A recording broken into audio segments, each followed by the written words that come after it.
Hi guys. So सर्व विद्यार्थ्यांसाठी good news आहे. 85% स्टेट कोटा MBBS BDS साठी स्पेशल स्टे वॅकन्सी राऊंडचा शेड्यूल आलेला आहे. आपण तो पाहणार आहोत. ओके. सो गाईज आजचा आपला टॉपिक काय आहे? गुड न्यूज आहे. MBBS आणि BDS साठी स्पेशल स्टे वॅकन्सी राऊंडचा शेड्यूल आलेला आहे. तो शेड्यूल कसा आहे आपण ते पाहणार आहोत. ओके. सो गाईज 24/12/2025 ला सीट मॅट्रिक्स येणार आहे. कोणत्या कॉलेजला किती जागा शिल्लक राहिलेल्या आहेत. ओके.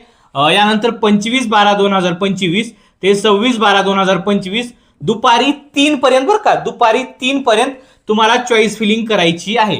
ओके. यानंतर 26/12/2025 ला रिझल्ट लागणार आहे. ओके.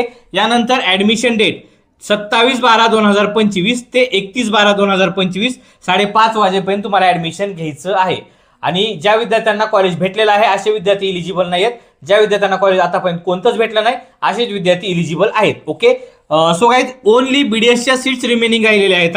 BDSच्या सीट्सच रिमेनिंग राहिले आहेत, MBBSच्या नाहीत राहिले. ओके. सो ओनली काही विद्यार्थ्यांनी जे BDSचे ऍडमिशन कॅन्सल केलेले आहेत तेच आहेत बरं का, BDSचे ऍडमिशन कॅन्सल केले आहेत. ओके. आता एक्सपेक्टेड कट ऑफ काय राहील BDS साठी? एक साधारणतः 230 प्लस राहील. 230 प्लस राहील. 200 किंवा 230च्या खालच्या विद्यार्थ्यांना IQ शिवाय पर्याय नाहीये. लक्षात. नाहीतर जर पुढचा राऊंड झाला स्टे वॅकन्सी त्याच्यावरती डिपेंडिंग राहणार. स्पॉट राऊंड आपला. लक्षात समजलं. सो गाईज यानंतर नोट पहा, BDSला कुठल्याही प्रकारचा जास्त प्रमाणात स्कोप नाहीये.